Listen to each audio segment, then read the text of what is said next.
some people call it a parentheses where um, more information is given between the sixth and seventh of all three of those. So between the sixth and seventh seals, we see chapter 7, which gives us a vision of the sealing of the 144,000, and then which are pretty clearly stated as um, Jews because they belong to all the different 12 tribes of Israel. And then you have a vision of saints and the throne at the end of chapter 7. And that's more difficult to interpret. So some, especially a pre-trib interpretation would be these are the saints who were raptured, or it could be the saints who have died in the tribulation. Um, one of the ten, some interpret this as the saints at the end of the tribulation um, because of verse 7:15, where it talks about them in the temple. Um, they serve in the temple day and night, and verses 15 or chapter 15:8 talks about how there will be a period of time where some can't be in the temple because it's filled because it's in chapter 15:8 because it's the glory of God fills the temple and it says no one can enter the temple till the seven plagues of the angels are fulfilled. So that some interpret that to say that this scene couldn't occur until after the tribulation, but some see it as perhaps prior to that time that in 15:8. So, but it's clearly saints of God in that at the throne of God.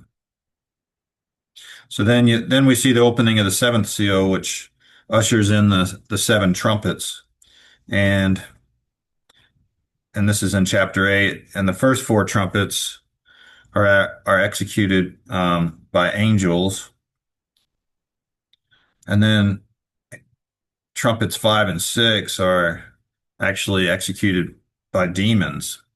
So that's interesting that God used demons to punish the earth at that time, or he releases them and then they go and punish the earth. Um, so then, so then between the sixth and seventh trumpets, you again have a a pause where they go back and fill in some information.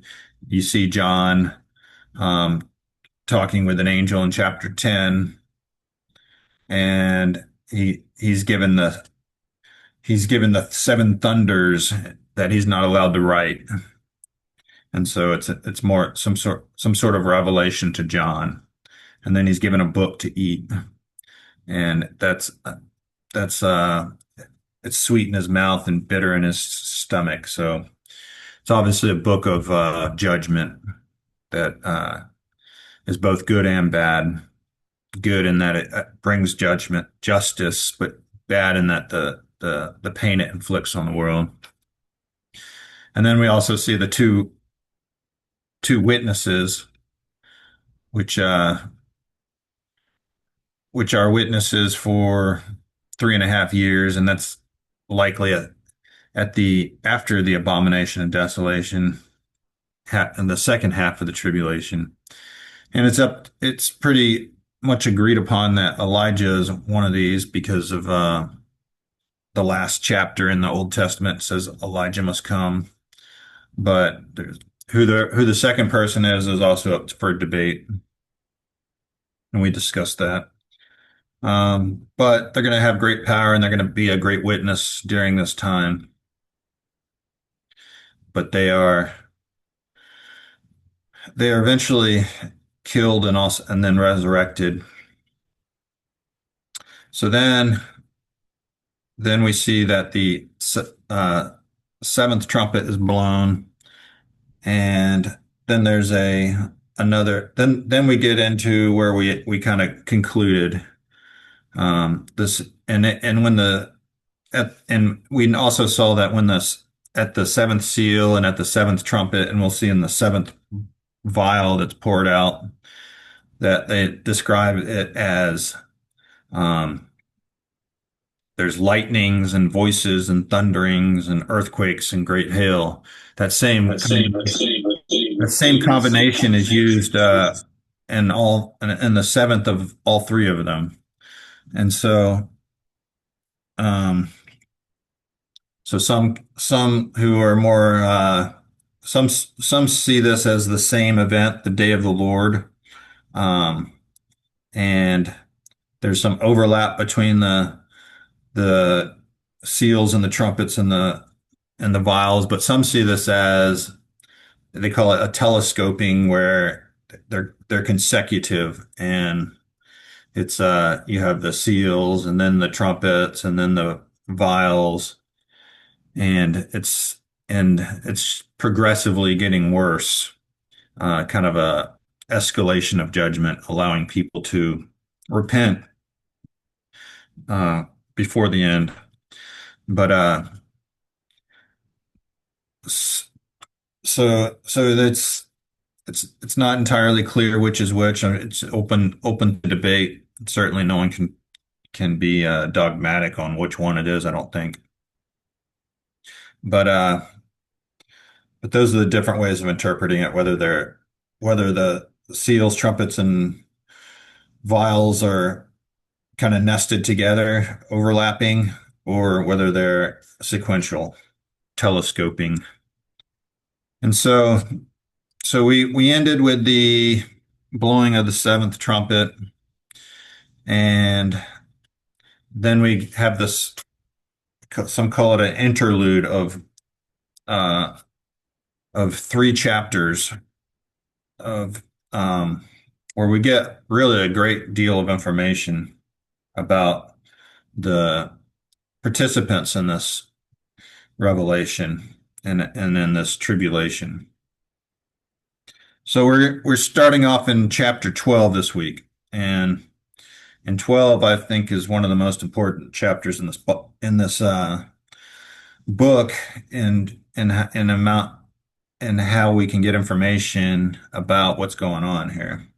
And it's also one of the most obscure as far as interpretation. I'm going to spend a lot of time in chapter 12 because really you have to go back.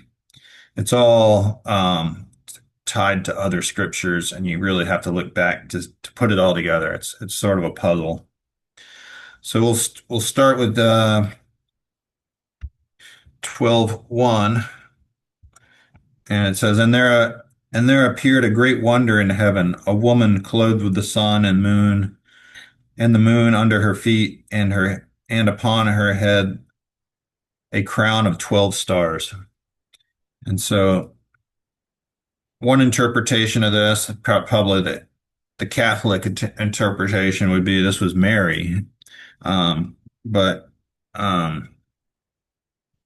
and then there would be some Christians who would say this is the church, but I think it's clear. I personally think it's clear that this would be the nation of Israel, and because Israel is from the very beginning is connected to the sun and the moon and the stars, because in Genesis 37, 9 through 11, it talks about Joseph having a dream. It says in Genesis 37, it says, and he dreamed yet another dream and told it his brethren, and said, behold, I have dreamed a dream more. And behold, the sun and the moon and the 11 stars made obeisance to me. And that's 11 stars because he would be the 12th star. Because and he told it to his father and to his brethren, And his father rebuked him and said unto him, What is this dream that thou hast dreamed? Shall I and thy mother and thy brethren indeed come to bow down ourselves to thee to the earth? And that the brethren envied him, but his father observed the saying. So that's I think that's what this is symbol is referring to. And I think we're talking about Israel here. And it says, and she being with child cried, travailing in birth, in pain to be delivered. So um,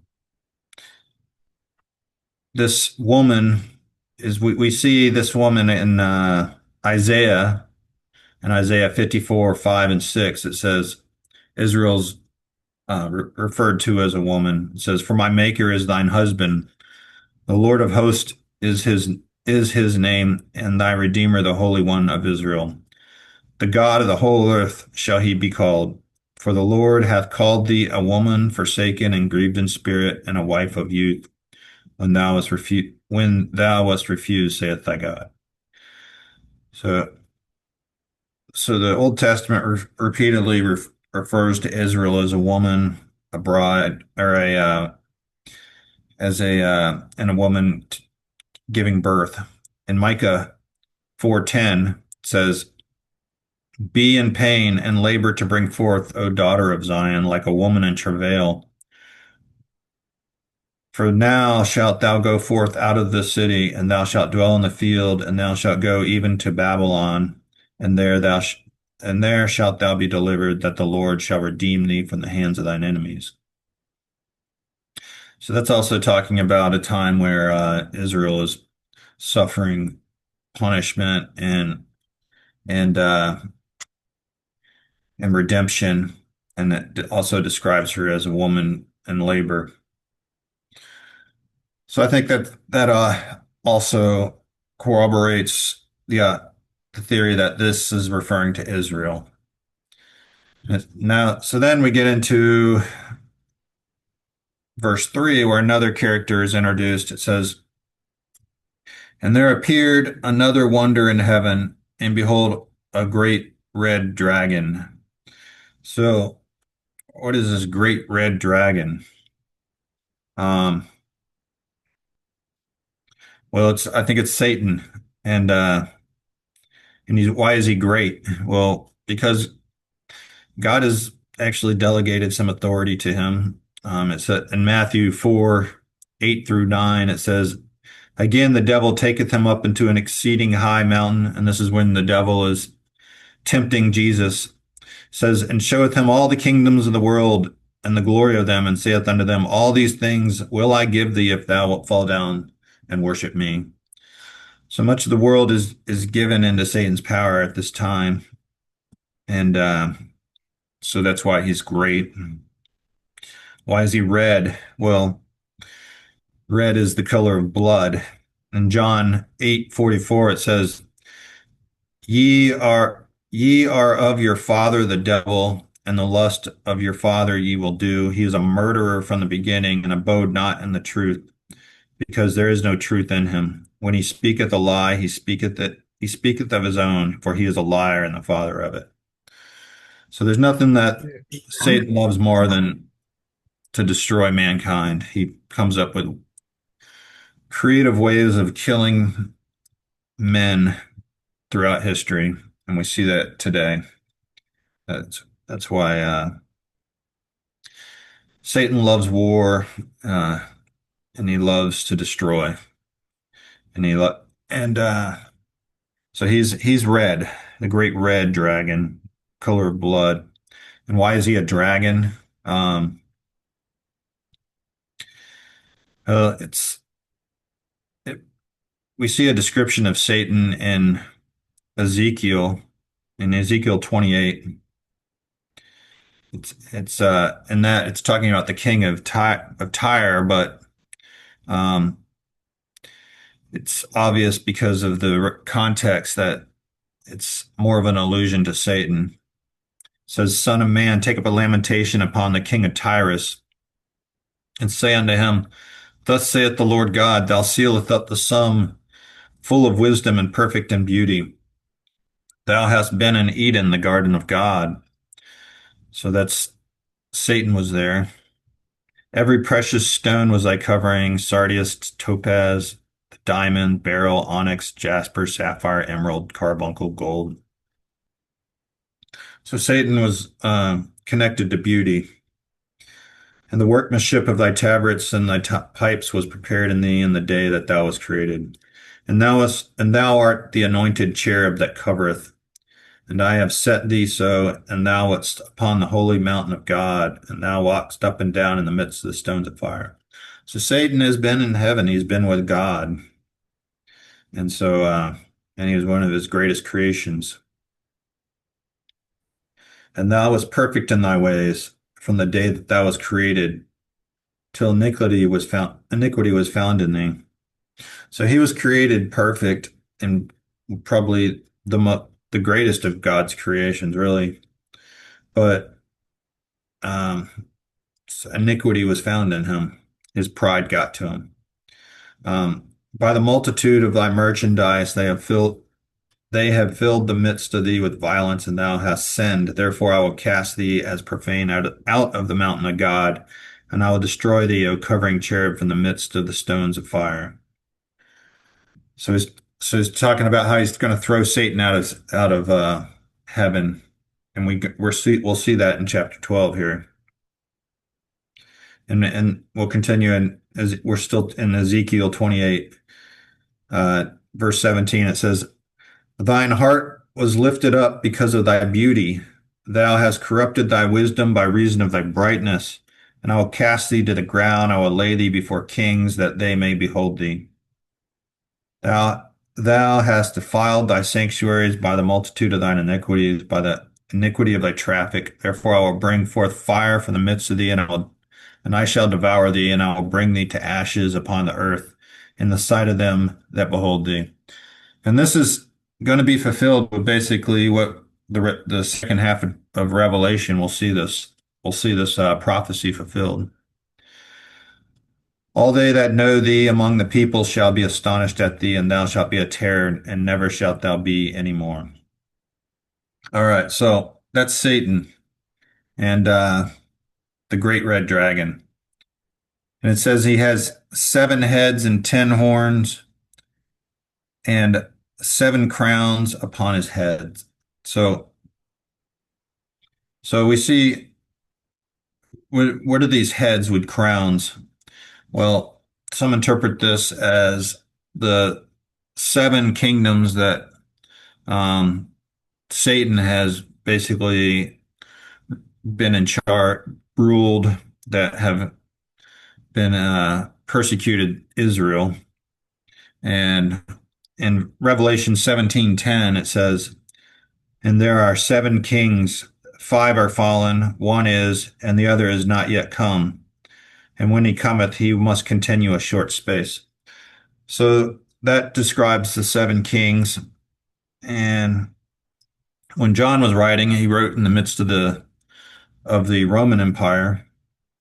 And so 5 are what the 5 that fell before the Roman Empire. We know about 4 kingdoms from Daniel, right? Daniel talked about Babylon. He talked about Media Persia.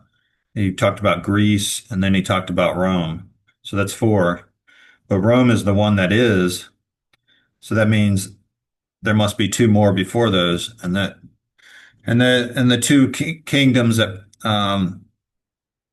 persecuted Israel before Babylon would be Egypt and Assyria. So, so I think you'd have to add Egypt and Assyria before that Daniel's 4 kingdoms, and then the seventh is the one that is yet to come. That is, and the other is not yet come. And when he cometh, he must continue a short space. And that's the renewed Roman Empire. The we see that in Daniel 2, the 10 toes of the statue, where the rock, the stone that is cut without hands and strikes the feet of Nebuchadnezzar's statue. Um, these are these are the 10 toes of the 10 kings, and this is the future kingdom of the Roman Empire, and they'll continue a short space, these 10 kings. Um, and when the tribulation starts, these will be those that will be in charge, these 10 kings. And that's so so they're the 10 horns. In Daniel 7, we saw that the Antichrist overthrows three of these horns, but that won't happen until likely around the time of the abomination desolation halfway through, because we see here that um, they're going to rule for a short space, and it's probably that 3.5 years, the first half of the tribulation. Um, and we'll see later that they actually there is coordination between 10 of the kings and the Antichrist for a short space. All right, so um, yeah, back we can look at Daniel 7, and he describes this. It says that this is the fourth beast. Um, it says, and thus he said in Daniel 7:23, it says, thus he said, the fourth beast shall be the fourth kingdom upon the earth, which is diverse from all the kingdoms, and shall devour the whole earth, and shall tread it down and break it in pieces. And the 10 horns of out of this kingdom are 10 kings that shall arise, and another shall arise after them, and that's the Antichrist. And it says, and he shall be diverse from the first, and he shall subdue three kings, and he shall speak great words against the Most High, and shall wear out the saints of the Most High. So that's going to be great persecution. And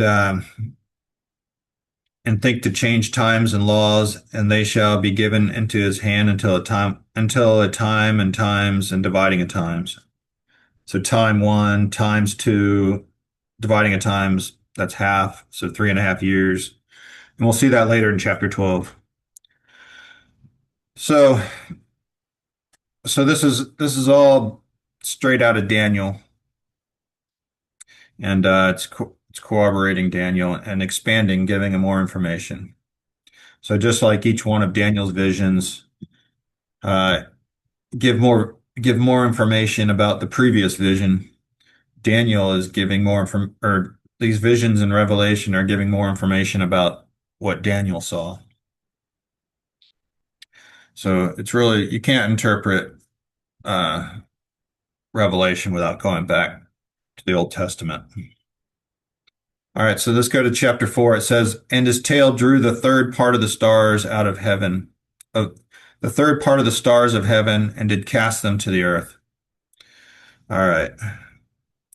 So what are these stars that are being cast to the earth? I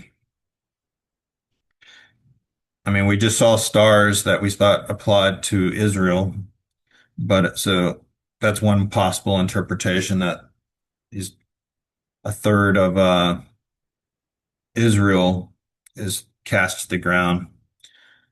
But if you remember in Zechariah, it's 2/3 of Israel that is is destroyed by the Antichrist.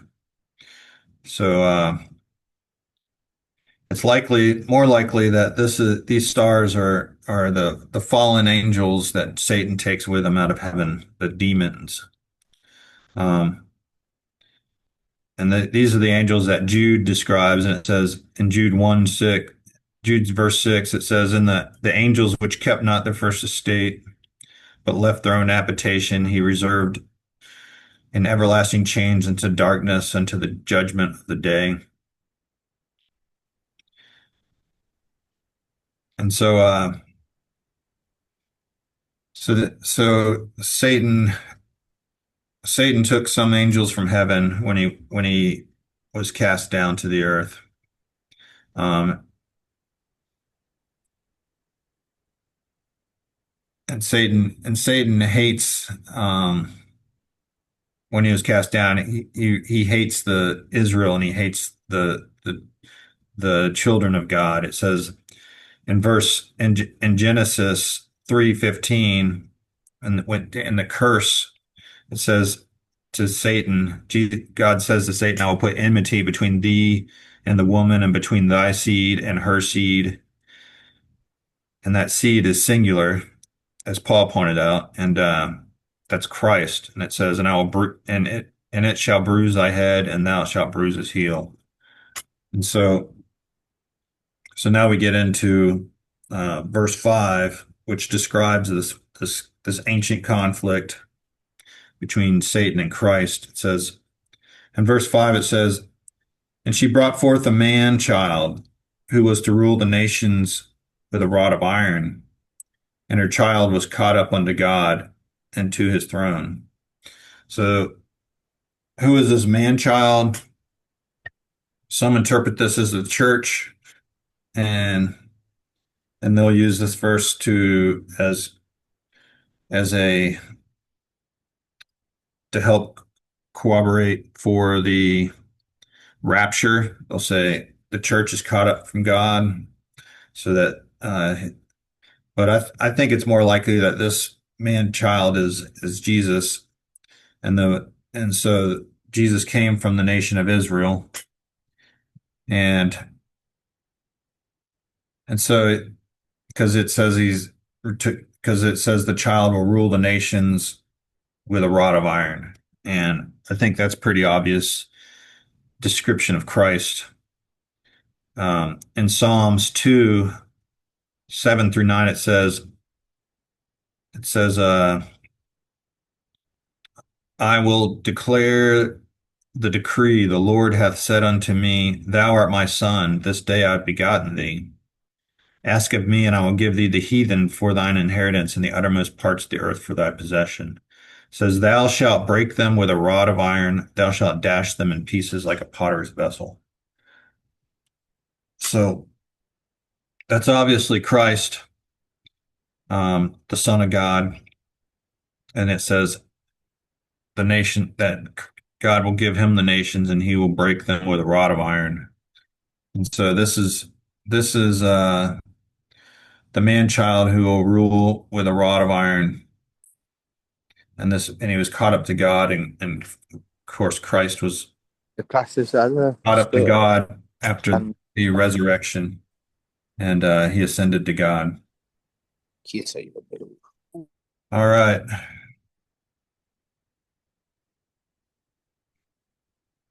And and we also see in Daniel 2 that it is Christ, the stone that smashes the feet of the statue, and the whole statue crumbles and becomes dust.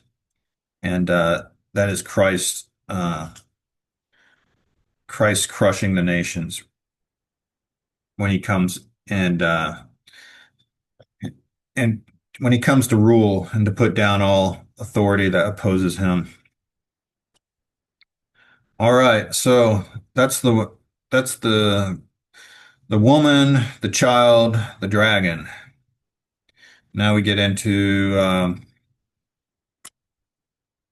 then we get into what the woman is doing. She's in verse 6. It says, "And the woman fled into the wilderness, where she hath a place prepared of God, that they should feed her there 1,260 days."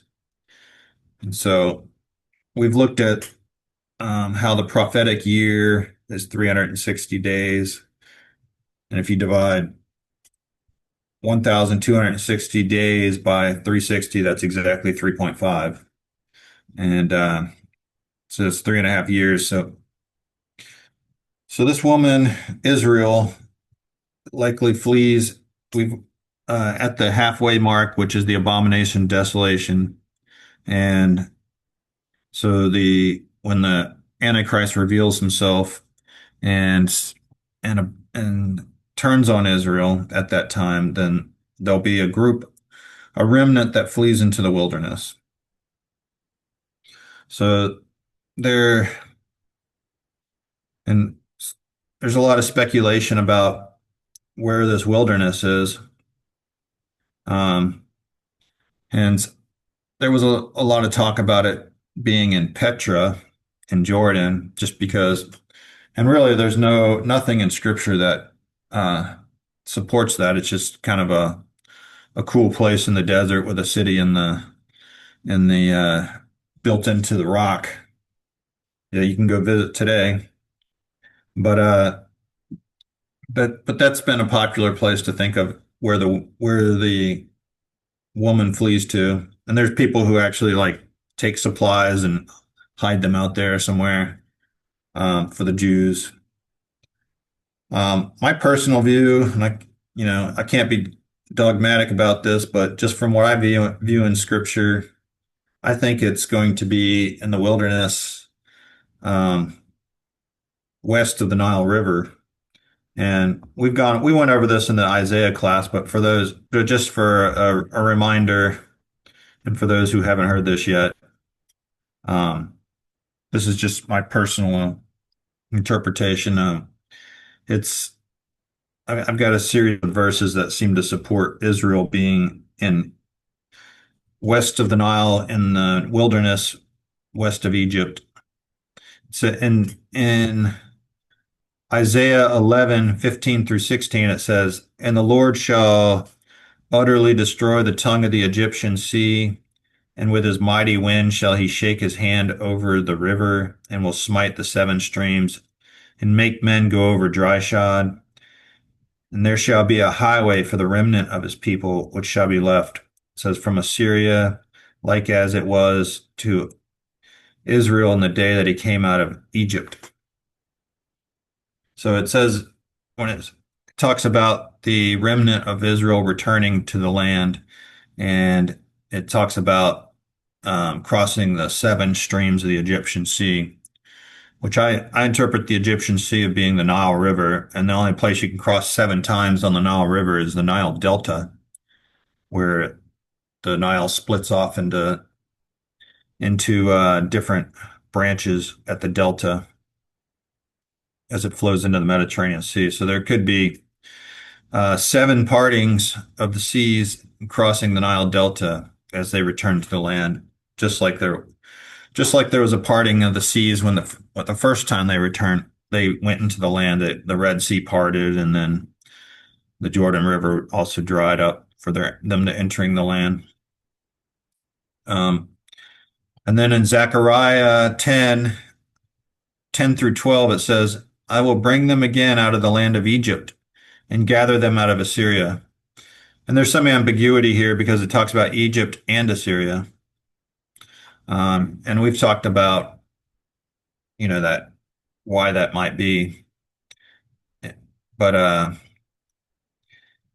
so like maybe there could be two groups, or Assyria is a type. Egypt will be related to Assyria at that time, maybe because it's ruled by the Antichrist at that time.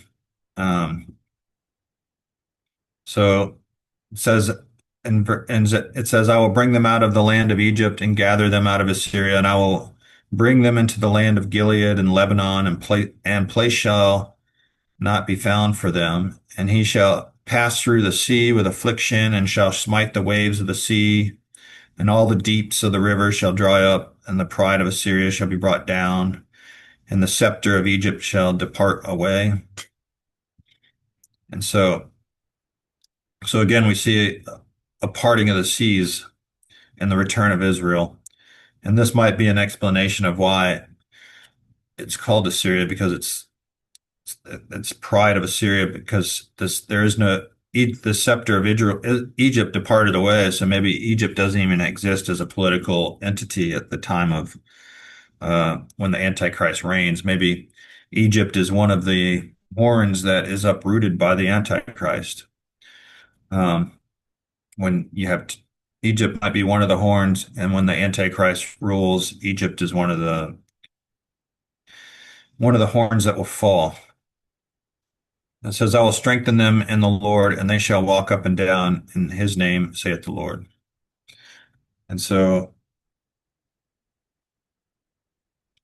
also in Isaiah 16, 1 through 5,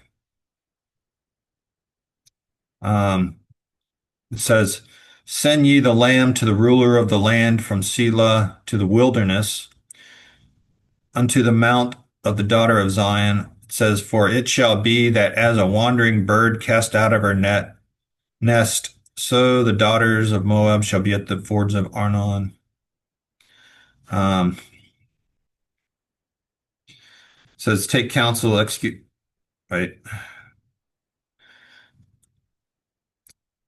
Well, I'll just skip over that verse. Let's look at Isaiah 27, 12 through 13. It says, and it shall come to pass in that day that the Lord shall beat off the channel of the river unto the streams of Egypt, and ye shall be gathered one by one, O ye children of Israel.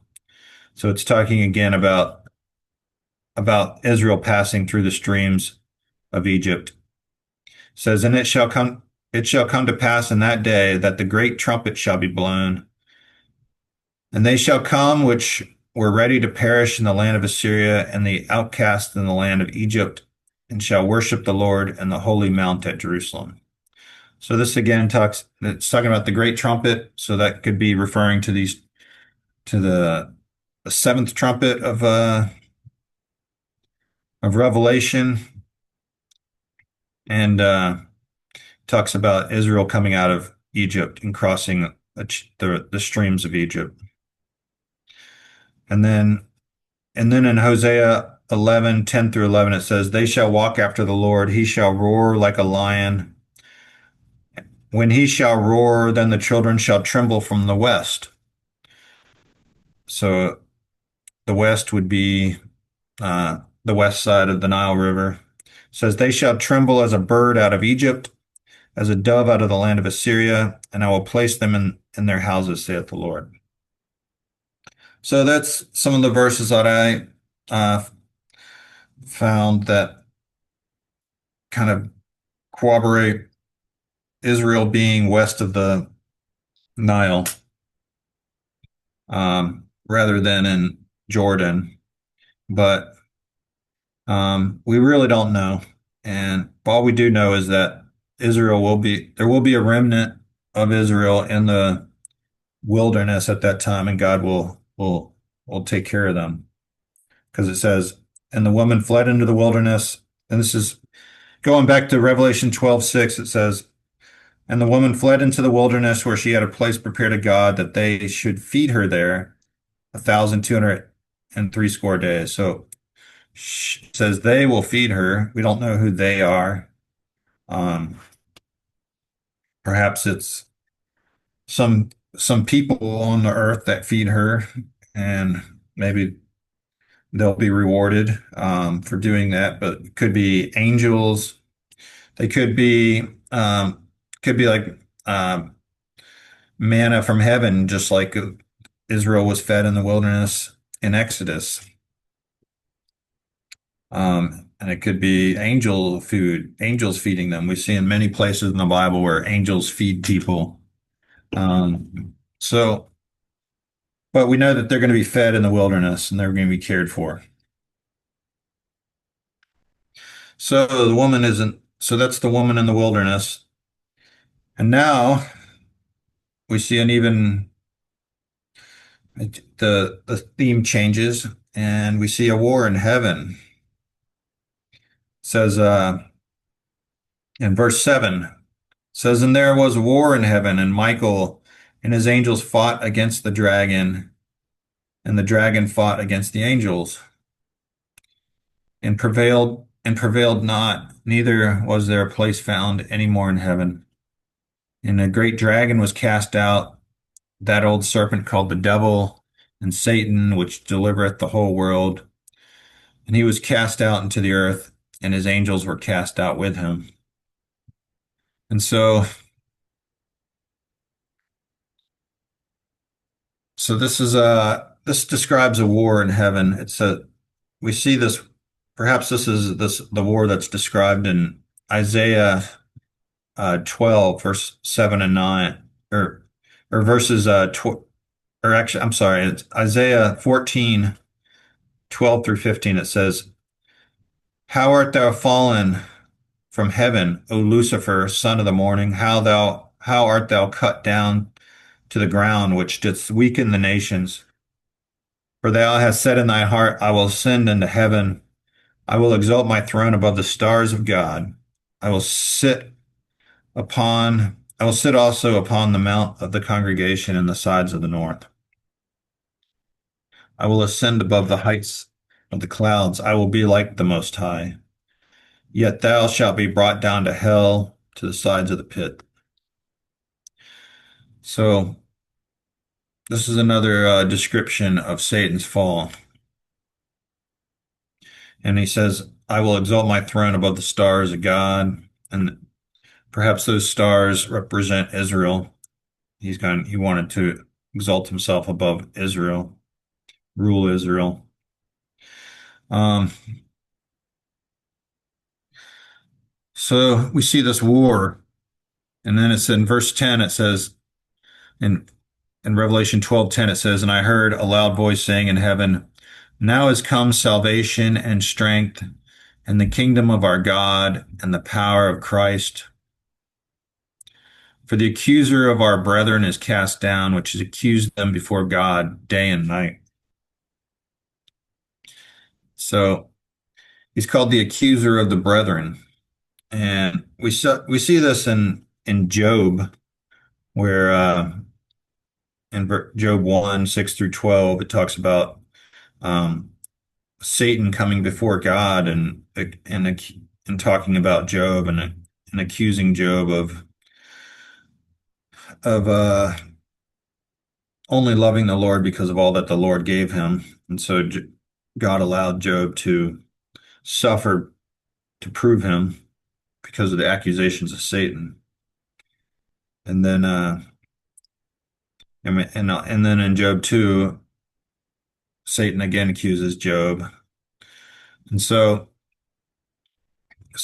evidently Satan has access to the throne of God and is accusing the saints, accusing you and me. And so at this time, um, Satan is cast out of heaven. Some think that Satan was cast out earlier because it says in Luke 10:17 through 18, when Jesus sent out his 70 of his disciples, so that when they returned, it said they were talking about all that even the demons fled from them, and it says in this in verse 17 of Luke 10, it says, and the 70 returned with great joy, saying, Lord, even the devils are subject unto us through thy name. And he said unto them, I beheld Satan as lightning fall from heaven. So some think that Satan was cast out at that time, or it could be at this time, the devil is cast out, or maybe at both times. Um, but in any case, at this time, he's definitely cast out for good. And so this is occurring during the Great Tribulation. It says, and then in verse 11, it says, and they overcame him by the blood of the Lamb and the word of their testimony, and they loved not their lives unto the death. So so who is this that overcame him by the blood of the Lamb? By the word. These are the saints of God who at this time Satan is persecuting. And these are those that are described in the Olivet Discourse. It says in Mark 13, 9 through 11, it says, but take heed to yourselves, for they shall deliver you up to councils, and in the synagogues ye shall be beaten, and ye shall be brought before rulers and kings for my sake and for a testimony against them. And the gospel must be first proclaimed among the nations. But when they shall lead you and deliver you up, take no thought beforehand what ye shall speak, neither do ye premeditate, but whatsoever shall be given you in that hour, that speak ye, for it is not ye that speak, but the Holy Ghost. So the saints who are persecuted by the Antichrist and his government will be a great witness um and and will in their persecution and in their trials. So evidently it won't just be going around slaughtering Christians. There'll be some attempt at um the appearance of law and order, and they'll be able to testify before their deaths. And it says that the Lord will give them the words, and a great testimony will be given by those who are martyred. And so that one of the greatest evangelical ministries we see at this time is at the death of the saints, and when they overcome the Satan by the blood of the Lamb and the word of their testimony. So, and they love not their lives to death. So they'll be martyred. There's going to be a lot of martyrdom going on. Um, from the pre-tribulation perspective of the church being taken out before the um, tribulation, then these would be those who come to Christ after the rapture, and then they are martyred. From a post-tribulation perspective, these are the saints of God from who are martyred during the tribulation. But in any case, they're going to be a great testimony and result in many coming to the Lord. Says it says in verse 12, therefore rejoice ye heavens and ye that dwell in them. Woe to the inhabitants of the earth and of the seal and of the sea, for the devil is come down unto you, having great wrath, because he knoweth that he hath a short time. So Satan is cast down, and he's angry, and it says, and woe to the inhabitants of the earth, because he knows that he knows the scriptures, and he knows that he has a short time.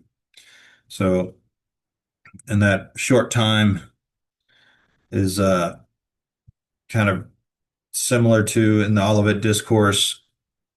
Uh, I think it's in Mark 13:20, I believe. It says, and except that the Lord had shortened those days, no flesh should be saved, but for the elect's sake, from whom he hath chosen, he hath shortened those days. So the days are short, and it's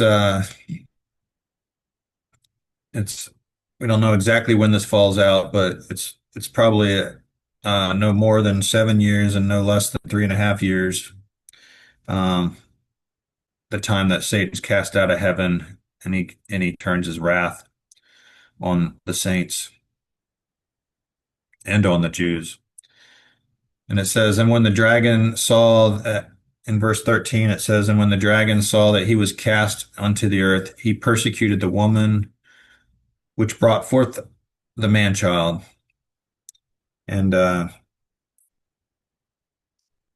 and so that the woman is Israel, and we see in Zechariah how there's a great slaughter of Jews in Jerusalem and Israel.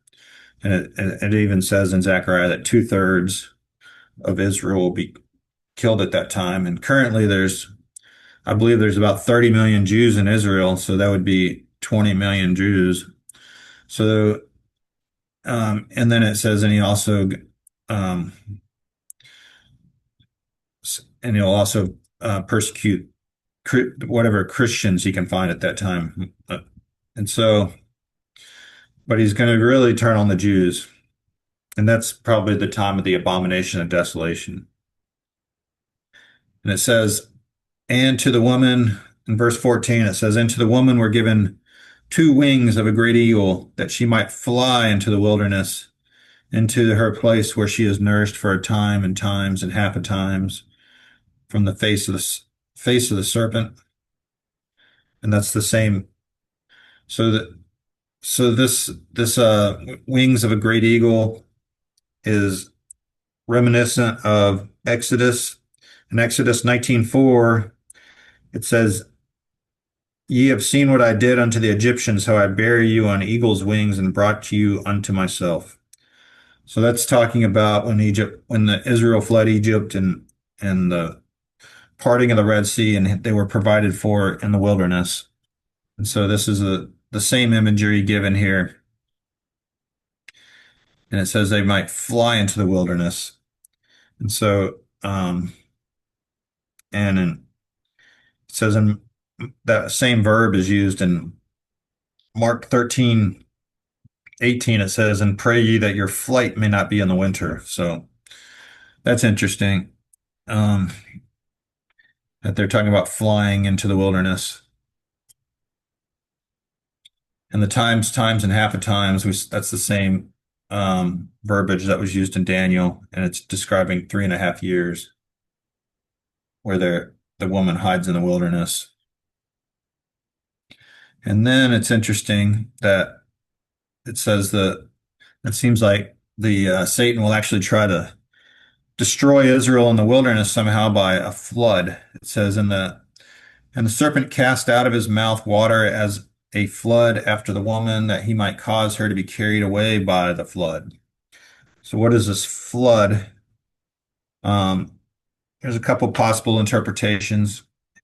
The flood is used in the Bible as uh, a, a analogy to an army. It says in Isaiah 8:7-8, it says, "Now therefore, behold, the Lord bringeth upon them the waters of the river strong and many, even the king of Assyria and all his glory, and he shall come up over his channels and go over his banks, and he shall pass through Judah and shall overflow and go over, and he shall reach even to the neck, and the stretching out of his wings shall fill the breadth of the land, O Emmanuel."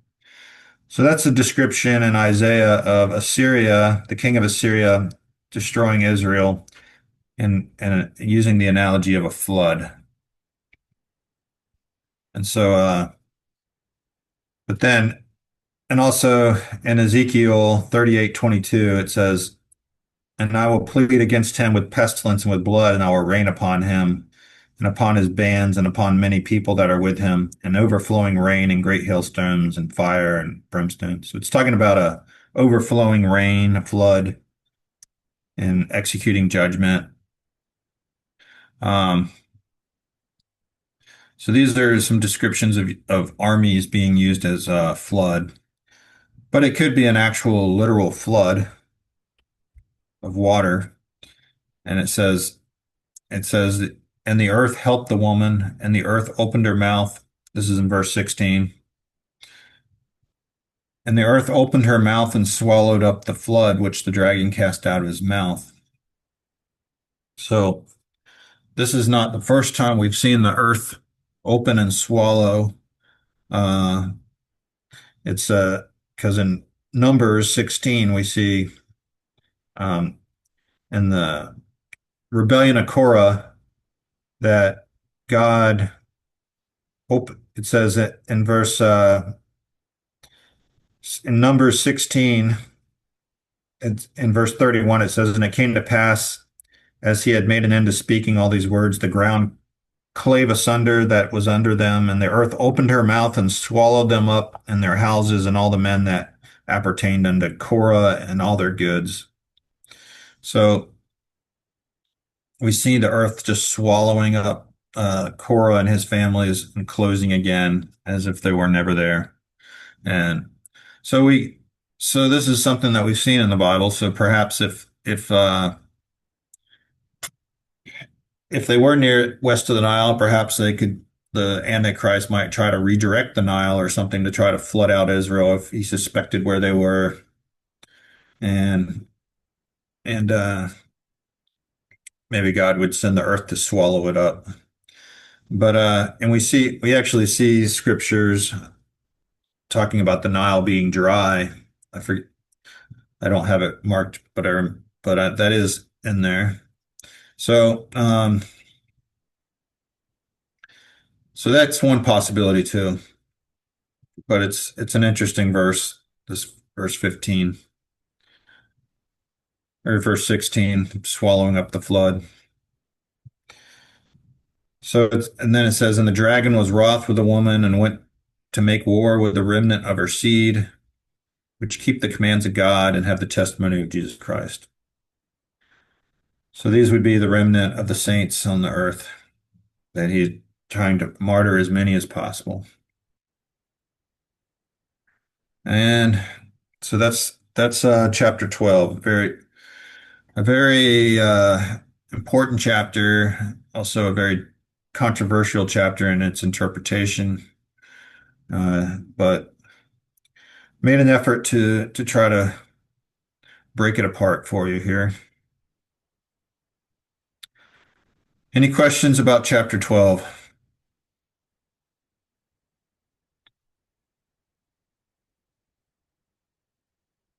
or any chapters and any questions in general? Give me a break from talking for a while.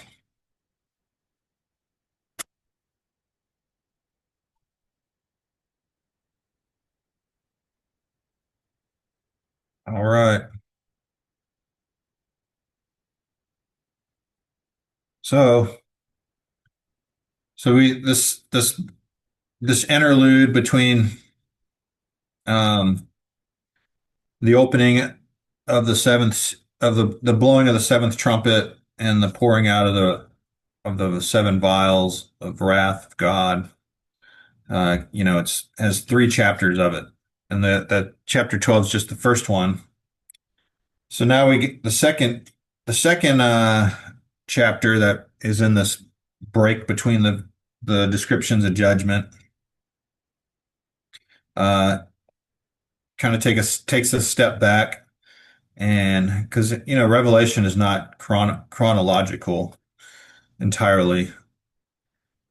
These little breaks in the description of the judgment, kind of some takes a step back and describes other things that fills in the gaps of what's been happening, and especially here in chapter 13, it takes a step back and talks about the rise of the Antichrist. So in so in chapter 13, starts off, it says, and I stood upon the sand of the sea, and I saw the beast rise up out of the sea, having seven heads and 10 horns, and upon his horns 10 crowns. All right, so and upon the heads the names of blasphemy. So here we see the horns having 10 crowns. So the focus here is on the 10 kings, whereas prior we saw the horns on the heads, which were the seven kingdoms of Satan. And here the focus is on those 10 kings, the 10 horns of the beast. And this beast comes out of the sea, and the sea is it's kind of interpreted as representative of the Gentile nations, um, the nations in general, the flowing back and forth of mankind. So, so out of a Gentile nation will rise a leader who, the Antichrist,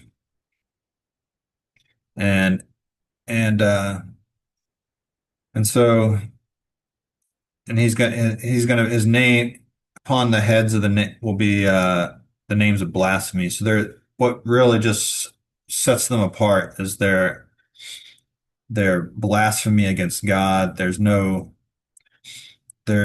just a defiance against the God of heaven and Jesus, the Lord of the earth. And this was what was indicative of the seven heads of, Egypt and Assyria and Babylon and all these kingdoms and it will be what sets this kingdom apart too. They're going to be anti-God, anti-Christ. Um, and this is the same beast that we see in Daniel 7, 7 through 8. It says, "And after this I saw in the night visions, behold, a fourth beast, deadly and terrible, strong exceedingly.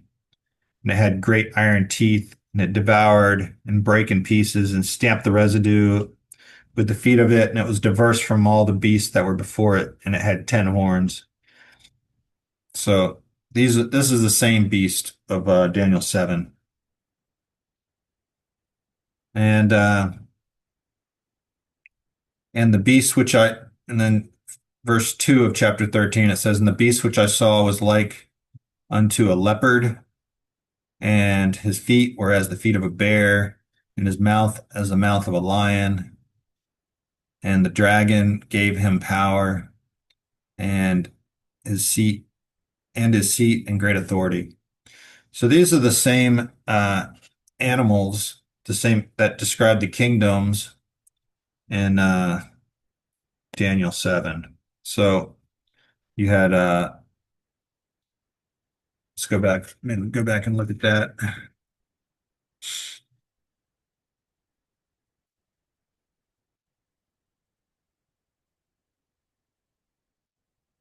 So in Daniel 7,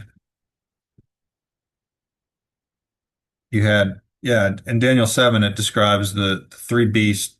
First beast being a leopard. You have the lion and then the leopard and then the bear describing Babylon and and then and then the leopard being or you have a lion and then a bear and then a leopard. So the lion being Babylon, the bear being uh Media Persia, and then the leopard being Greece. So this could have aspects of all those kingdoms. This fourth kingdom will have aspects of all those kingdoms. And then the fourth kingdom, which was Rome, was had the iron teeth. And this fourth kingdom is diverse from all the others, but it has aspects of the other kingdoms. And we also looked at when we were looking at Daniel 7 that it talks about what's to come, but then it was talking about Babylon, which has already come. So we looked at the possibility that this could have a dual interpretation of these being some sort of modern kingdoms at the time of the end. Um, so there could be a combination of kingdoms that occur in the end times. So, and we talked about that when we went over Daniel, but it's a there's there'll be it won't be like any other kingdom that the world has seen, and it will have aspects of previous kingdoms. All right, so um,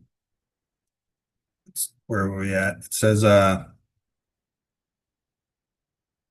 in verse 3, "And I saw one of the heads as it were wounded to death, and his deadly wound was healed, and all the world wondered after the beast." So one of the heads is and this is likely the Antichrist. He was wounded and healed. So there's speculation that this is some sort of satanic resurrection, and kind of like Christ was resurrected. They're trying to mimic Christ's resurrection. Um, but in Revelation 1:18, Christ says he holds the keys of hell and of death. So if anyone is to return from the dead, it would have to be through Christ. So if it were a if it were a real resurrection and the Antichrist was actually assassinated and wound to the head and then resurrected, it would have to be Christ who allowed that to happen, but most likely it's some sort of fraudulent resurrection. But the whole world is going to believe that he was resurrected, and it's going to give him great authority. It says, and they worshipped the dragon, which gave power unto the beast, and they worshiped the beast, saying, "Who is like unto the beast, and who is able to make war with him?" And um, so this is this event of a wounding and a healing of the head is going to be pretty pivotal.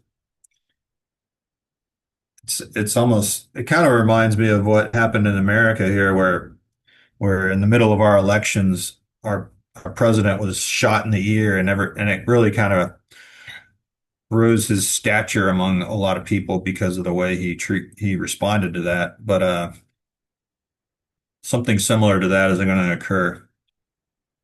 Maybe that's just a foreshadowing of what will happen. So it said,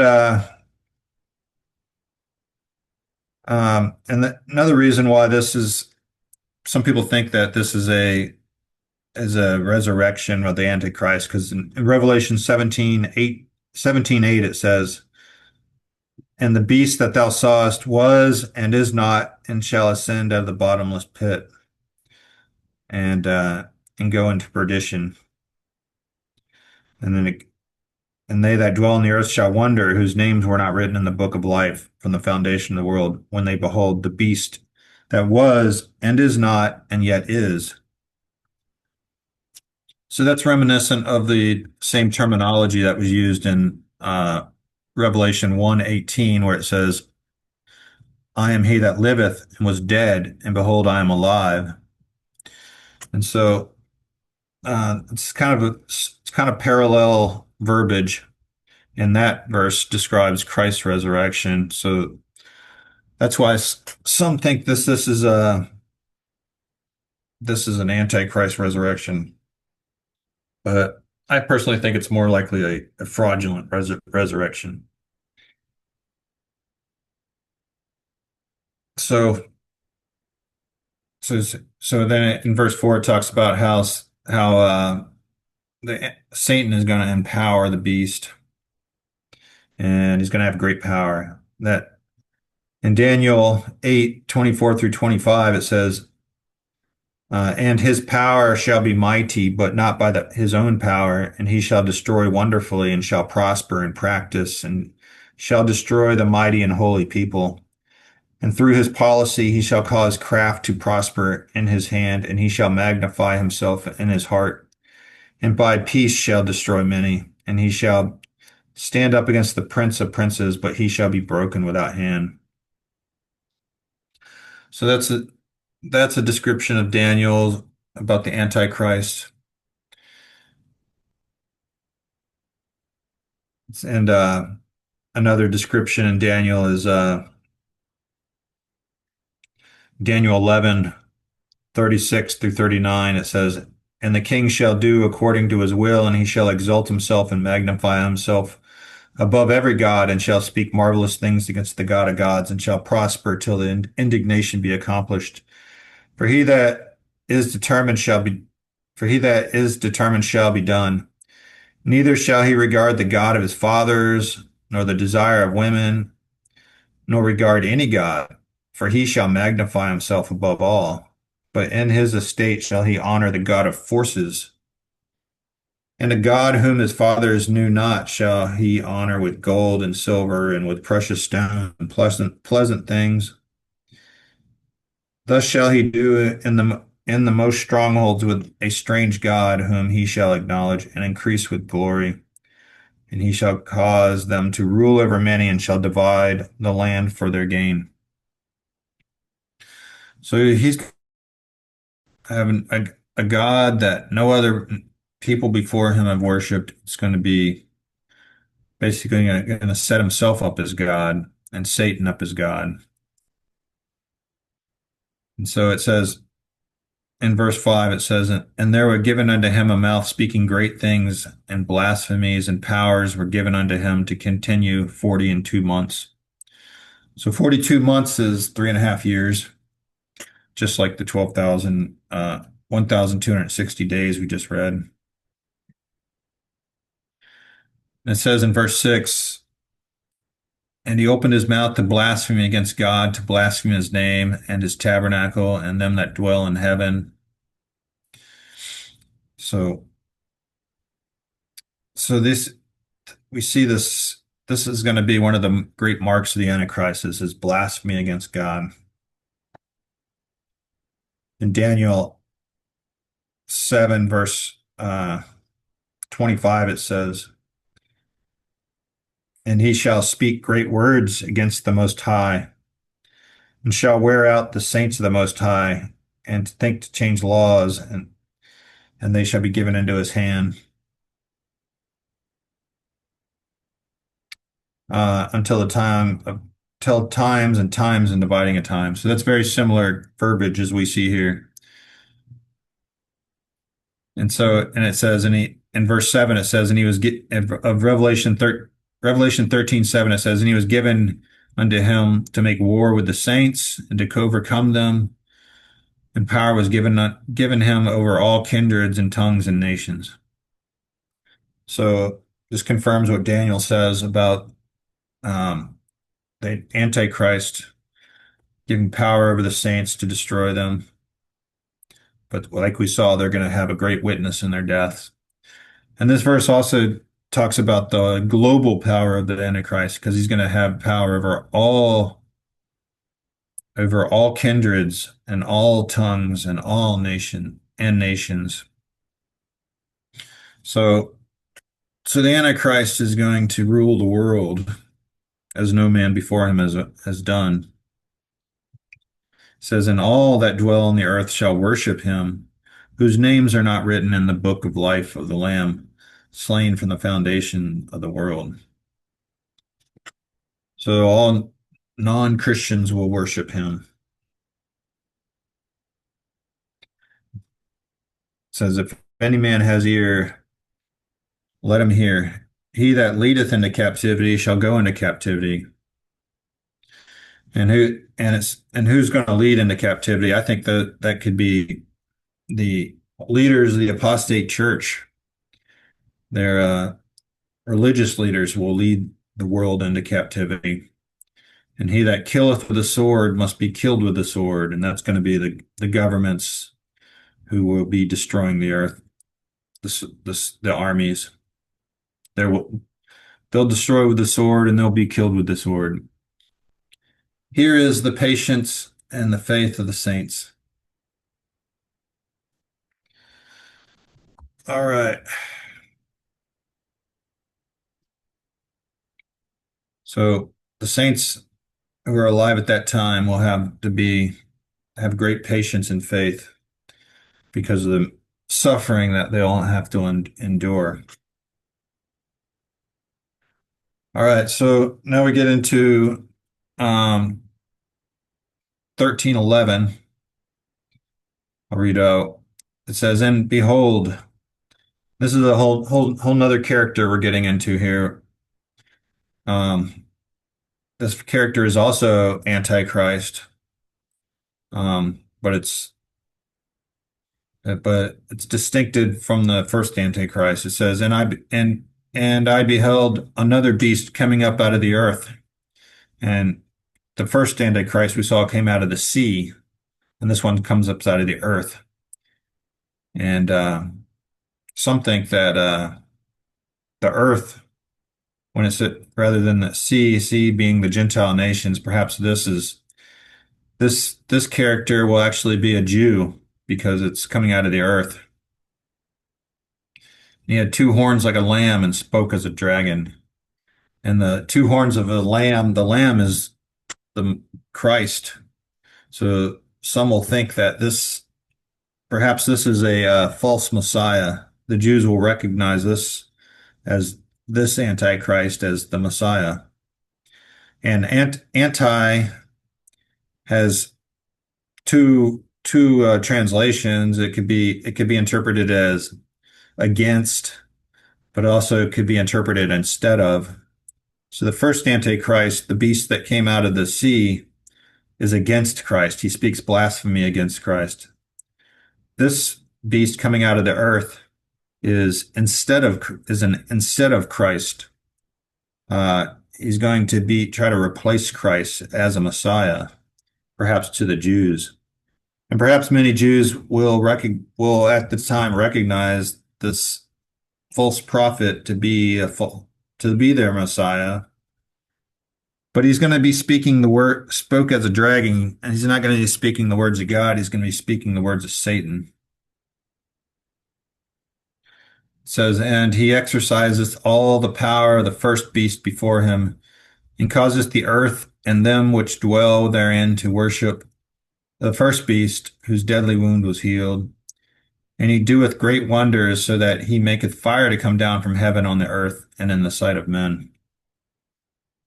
So this false prophet is going to be uh, able to perform miracles, and perhaps they'll be real miracles, just like the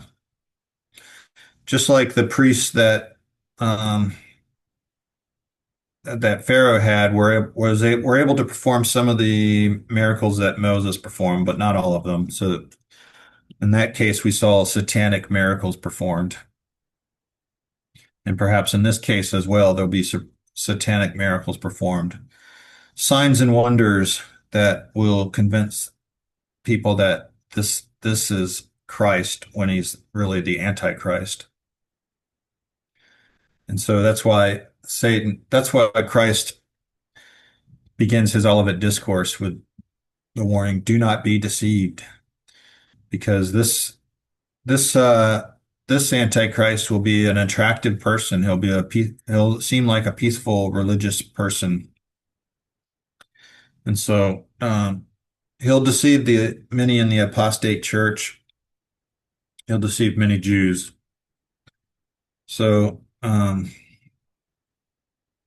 so that's why we should not just, if we seek signs and wonders, just see signs and wonders being an automatic conclusion that this is a man of God, because we see Satan performing signs and wonders.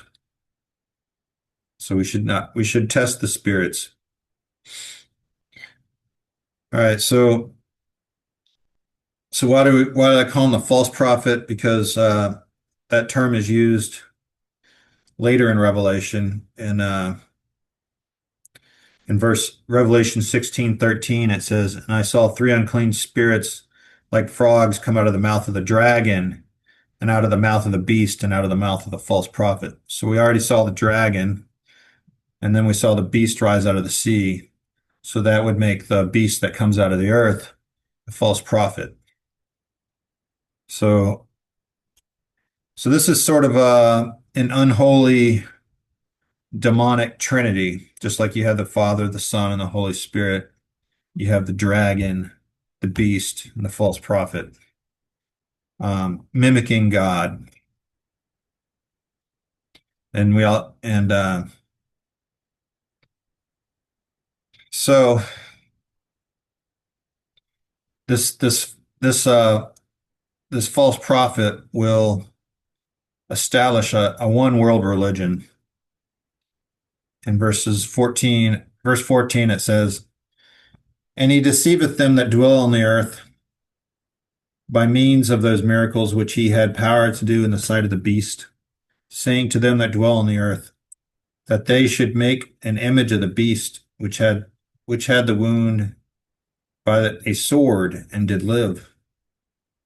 And he had power to give life unto the image of the beast, that the image of the beast should both speak and cause that as many as would not worship the image of the beast should be killed. So this is just like Nebuchadnezzar's statue, where he caused any that would not fall down to the statue to be killed, and that we saw Shadrach and Meshach and Abednego stand up to that system.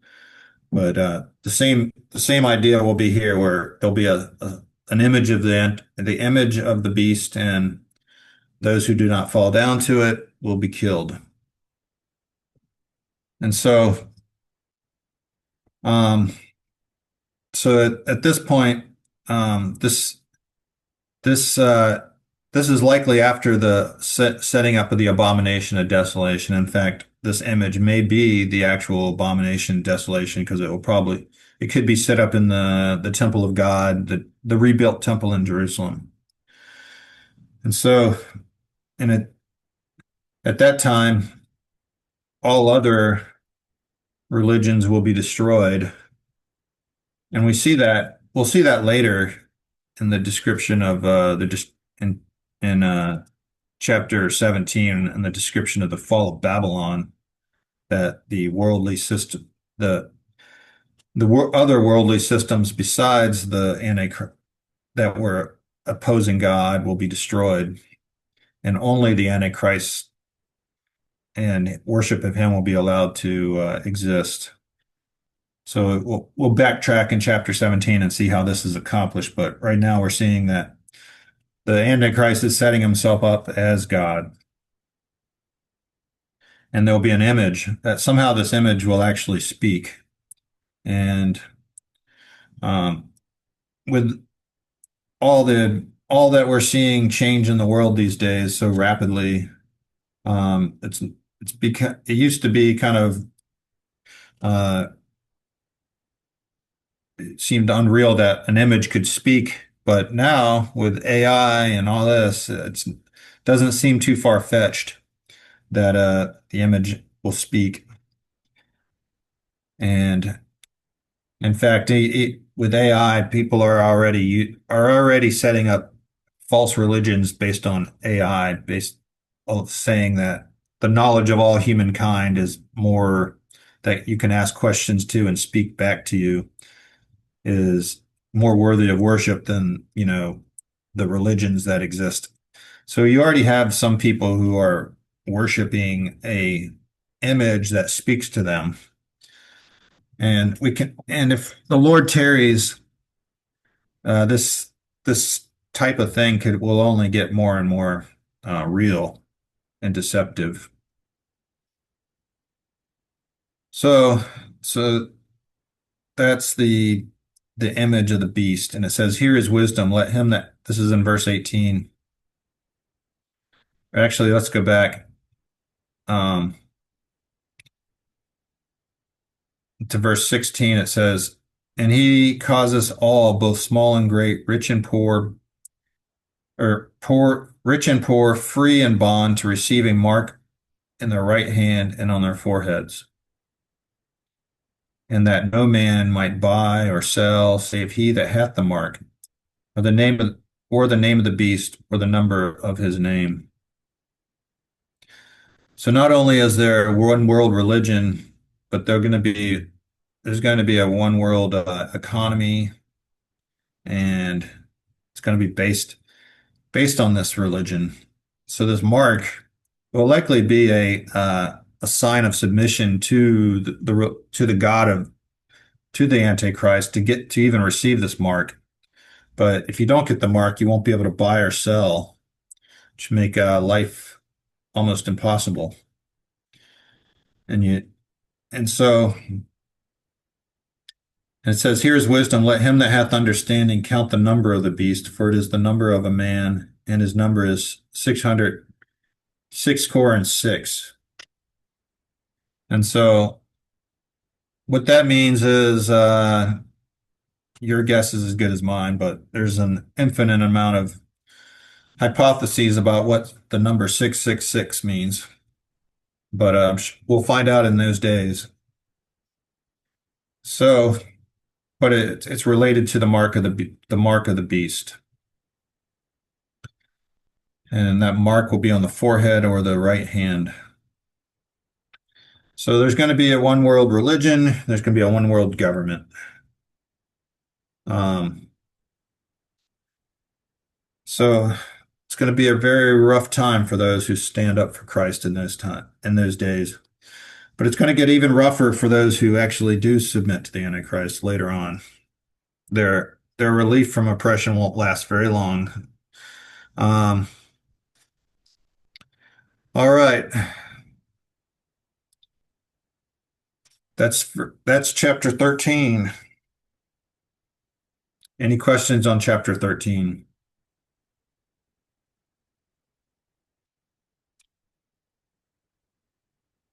All right. And then we got one more chapter that's a part of this interlude that between the pouring out of the seventh trumpet and the pouring out of the seven vials of the wrath of God, and that's this chapter 14. So it says, and I looked in verse 1 of chapter 14, it says, and I looked, and lo, the Lamb stood on the Mount Zion, and with him 144,000, having his Father's name written on their foreheads. So the Lamb standing on Mount Zion, we saw that in Zechariah, where the Lord comes upon the Mount of descends upon the Mount of Olives and comes to rescue the survivors of Israel. And these 144,000, we've already seen that in chapter 7, and those were the tribes of Israel, 12,000 in each of the 12 tribes of Israel. So the likely conclusion is this 144,000 is the same 144,000 we saw there. Um, the some would disagree and say since those were Jews and Israel that because these are described as the redeemed of God. Um, so they would say perhaps those are 144,000 of the first fruits of the Jews, and this is 144,000 of the first fruits of the Christians. That's a possible interpretation. But it could also be that these are the same group of 144,000, and these Jews have become Christians, and they come through the tribulation. And what these 144,000 do during the tribulation, a popular interpretation is that they're witnesses for God during the tribulation, although it doesn't say that anywhere. It's just kind of an assumption based on the fact that there's going to be a lot of saints who are are martyred during the tribulation, so there has to be somebody who converts the saints if the church has been raptured. Um, so so that's a popular interpretation, but just be aware that that's an assumption, not in a statement in the Bible, but it's popularly spoken as a that will occur. It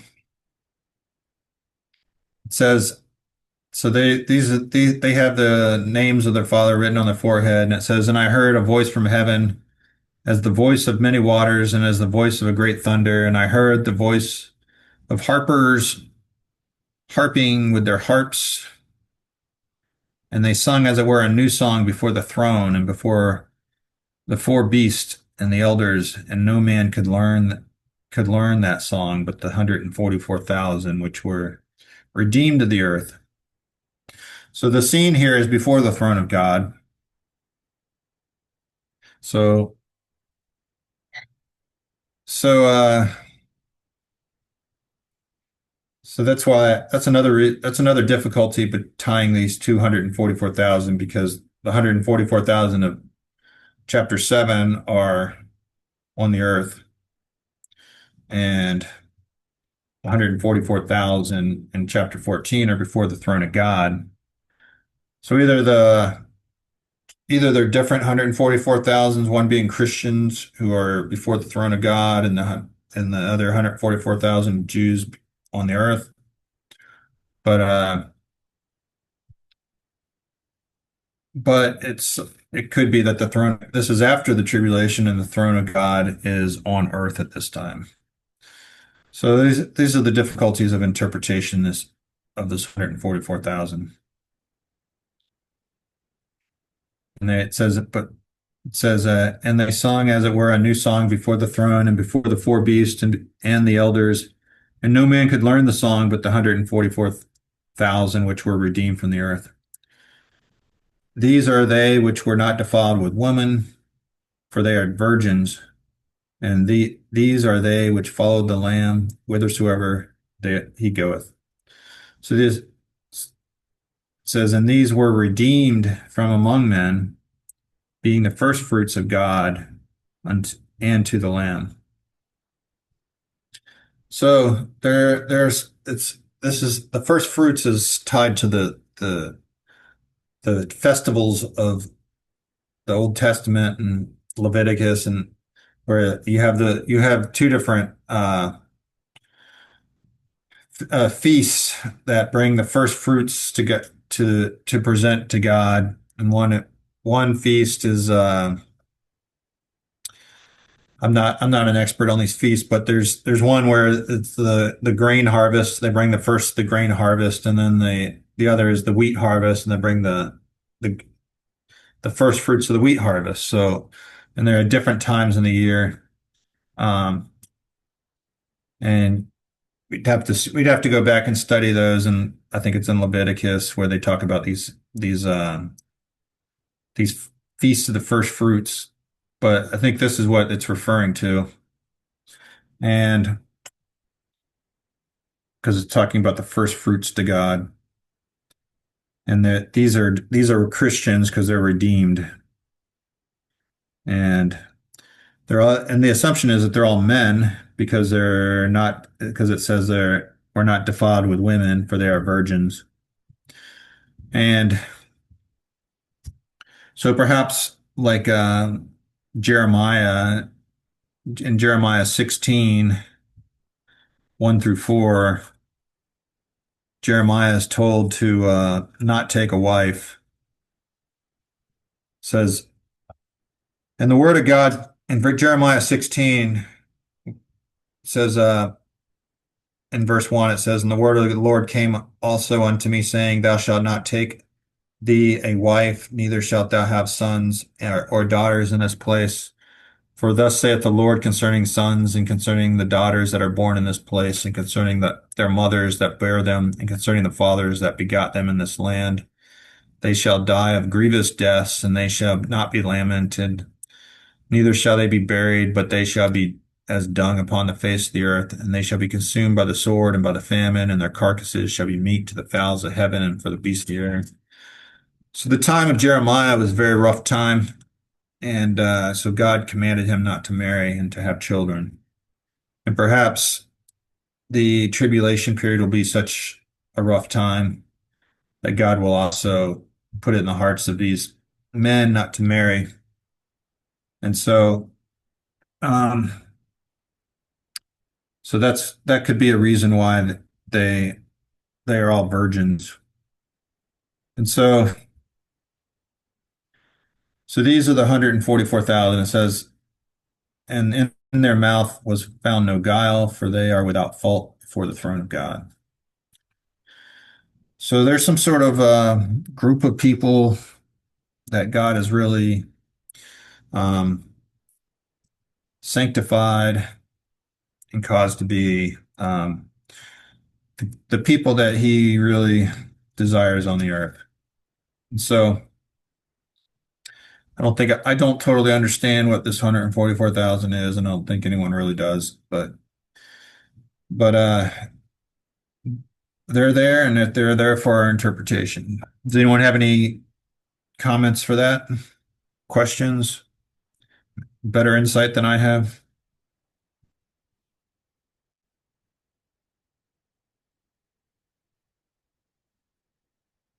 All right.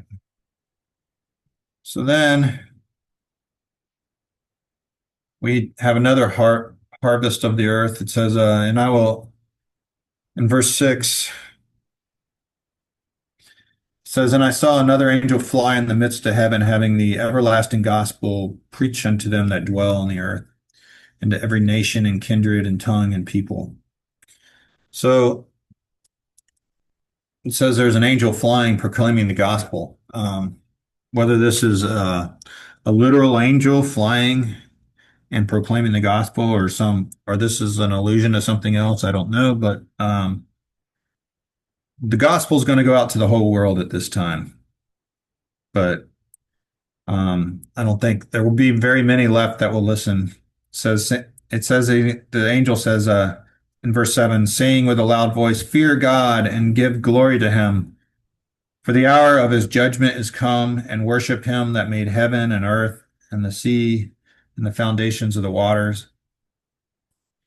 And there followed another angel saying, "Babylon is fallen, that great city, because she made nations drink of the wine of the wrath of her fornication." So we'll see later that Babylon is representative of, and it's separate from the Antichrist kingdom. It's really representative of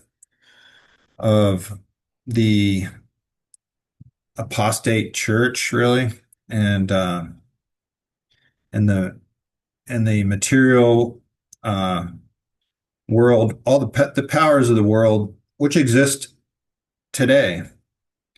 The Antichrist kingdom does not exist today, but Babylon in some form exists today. The the the worship of materialism, the false religions, apostate Christians.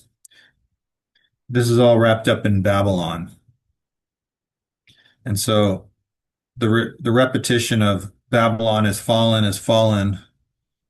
Some say it's there's two falls: the religious fall of the religion, and the fall of the governments, uh, or the wealth of Babylon. And so we'll get into that in chapter 17 next week. And so, and this is the talks about the wrath of her fornication. She's this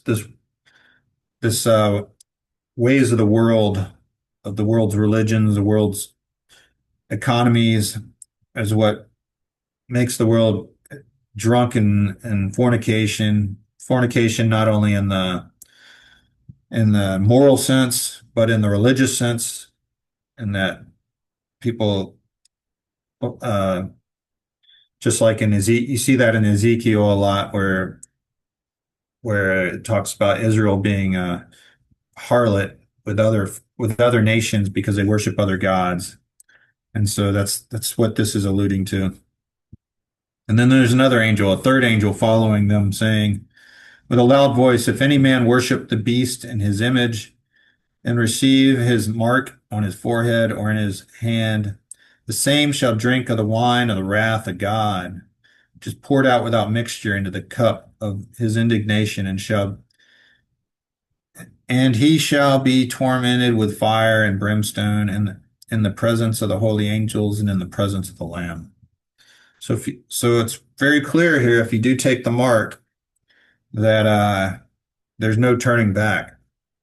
So that mark, that's why I think the mark is not only an economic decision, but it's going to be a religious decision. And just like it basically be the ultimate apostasy, you totally reject Christ, um, and to take this mark. And so I don't think you have to worry about it being some sort of, you know, something that's going to trick you into getting this mark. It's going to be a decision where you choose to totally reject God and totally reject Christ to take this mark. Might even be a religious ceremony that you have to go through to get the mark. So that's why they make it very clear that if you take this mark, that there's no hope for you. Hope is lost. And so I guess it would be comparable to the unpardonable sin. a total rejection of God. And so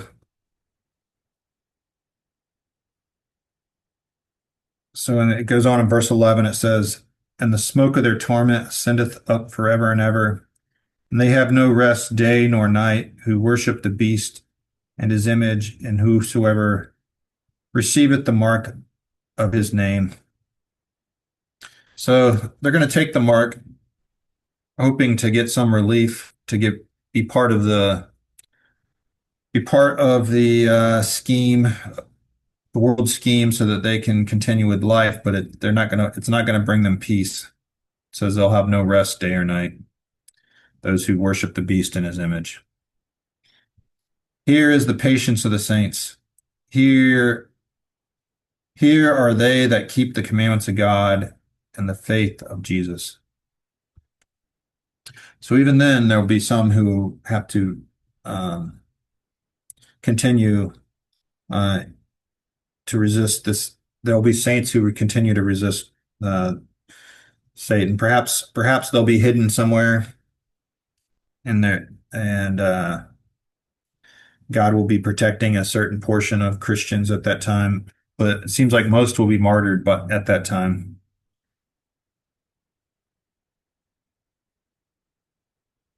All right. So then it says in verse 13, "And I heard a voice from heaven saying unto me, Write, Blessed are the dead which die in the Lord from henceforth." So things are going to be so bad for Christians at that time that if you die, it's a blessing. And so it says, "Yea, saith the Spirit, they may rest from their labors, and their works do follow them." So if you're martyred for Christ at that time, or perhaps you'll just starve to death because you don't have access to the economy, um, it'll be a blessing and you'll be rewarded. It'd be a great reward. But it seems like there'll be some that continue on and are faithful to the end.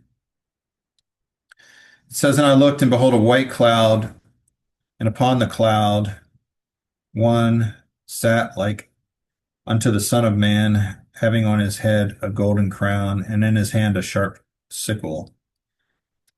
So this is likely the same cloud that we saw in Daniel 7. So in Daniel 7,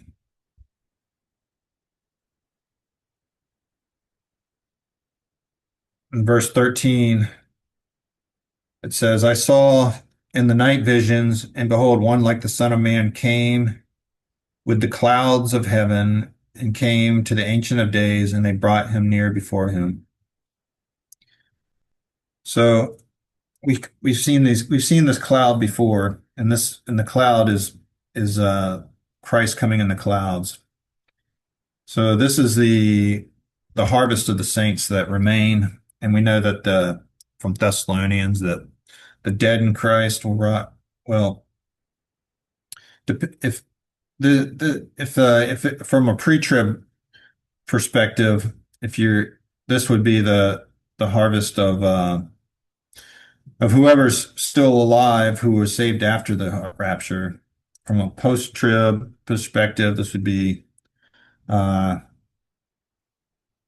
those who survive, and at this time, the dead in Christ would rise as well. So, but this is a rapture, or this is the return, the second coming of Christ. All right, and he has the sharp sickle, so it's a harvest. And so the first harvest is Christ coming, and he's harvesting those who are his. And then there's a second harvest. It says, "And another angel came out of the temple, crying with a loud voice to him that sat on the cloud, Thrust in thy sickle and reap, for the time is come for thee to reap, for the harvest of the earth is ripe. And he that sat on the cloud thrust in his sickle in the earth, and the earth was reaped." And so, and that's the one who sat on the cloud reaps the righteous. And another angel came out of the temple, which is in heaven, also having a sharp sickle. And we'll see that this is a harvest of the unrighteous because we'll see the results. It says, and another angel came out from the altar which had power over fire and cried with a loud cry unto him that had the sharp sickle, saying, Thrust in thy sharp sickle and gather the clusters of the vine of the earth, for her grapes are fully ripe. And the angel thrust in his sickle into the earth and gathered the vine of the earth and cast it into the great winepress of the wrath of God. And the winepress was trodden without the city, and blood came out of the winepress even to the horse's bridle by the space of 1,600 furlongs. So this is a description of the um, likely the Battle of Armageddon, where the forces of the Antichrist are destroyed. And that could be an army of as much as 200 million men. So that's going to be a lot of blood. And so, and we'll see that later. But so this is the second harvest, and it's a harvest of the unrighteous. And this is also described in Ezekiel, and I might talk about that next week as well. And so we see two harvests here.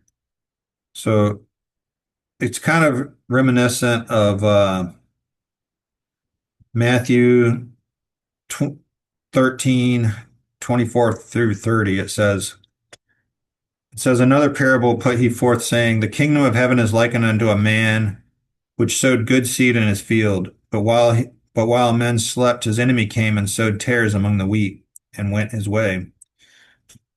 But when the blade was sprung up and brought forth fruit, then appeared the tares also. So the servants of the householder came unto him, Sir, that didst not thou sow good seed in thy field? From whence then hath it tares? And he said unto them, An enemy hath done this. The servant said unto him, Wilt thou then that we go and gather them up? And he said, Nay, lest while ye gather up the tares, ye root up also the wheat with them. Let both grow together until the harvest. And in the time of the harvest, I will say to the reapers, Gather ye first the tares, and bind them in bundles to burn them, but gather the wheat into my barn. So, so that also describes two harvests of some of the good fruit and some of the wheat or the weeds, the unrighteous.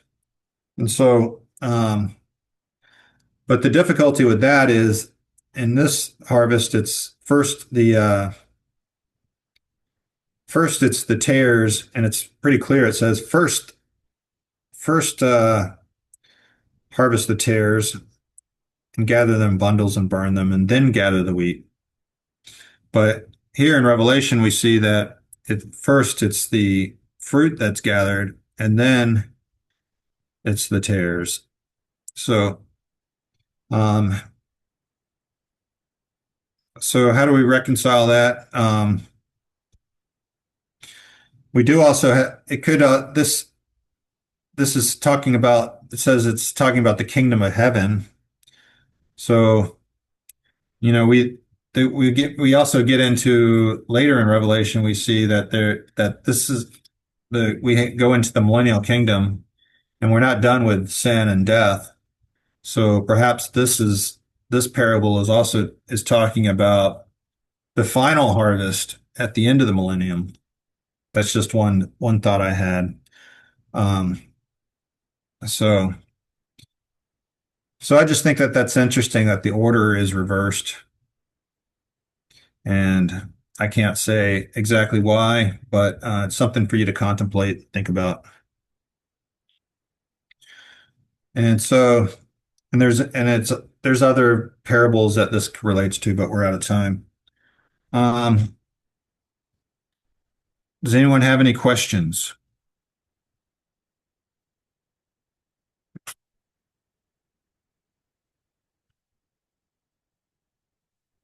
All right. If not, I'll close us in prayer.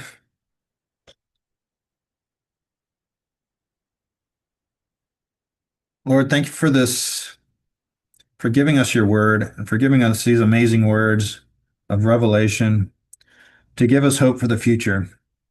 And Lord, it's pretty evident through your word and through our observation of the times that some horrible times are coming. And we're not really we can't be sure about how it's all going to play out, but we know that we're your children and you're going to take care of us, Lord. And Lord, help us to bring in a great harvest for your return. Show us ways that we can um, share your love with others and pull as many as we can out of the fires that are coming, Lord. Lord, please open our minds and our hearts to your word and give us understanding of your word, Lord. Lord, these words are difficult for us, but they're not for you, Lord. So you can only way we can understand them is through your Holy Spirit. Thank you, Lord, for all your blessings and for this time together that with these men and women who are seeking to know more about you so that they can serve you. And Jesus, Lord, please give health and to our families and to our congregations and to ourselves and so we can serve you. Thank you, Lord. In Jesus' name, amen. Thank you, sir. All right. Thank you. Thank you. Thank you, Thank you, sir. sir. Thank you so much, sir. Yeah. Thank you, sir. I'll send out the assignment later. And I appreciate everyone's time. I'm really enjoying being able to interact with everybody here and learning more about you. Yes, sir. I can't wait till the graduation. I hope I can make it. Right. Yeah. I'm We planning too. on it. I'm planning on it. Okay, sir. Thank you. All right. And ma'am, and you are traveling and staying in the hotel. And then Yeah. we also remember in our prayer that the Lord may just protect you in all the way that wherever you may be staying. Okay. Yeah. Yeah. Next week I'll be able to do it on Saturday as well. I think there's only one more Saturday that I have to do it on or there's only one more week that I have to do it on Friday. Yeah. I Today think is the 8th day class, if I'm not wrong. 8th day. yeah. So yeah, the February 6th, I'll have to give the class on Friday. Mm-hmm. Every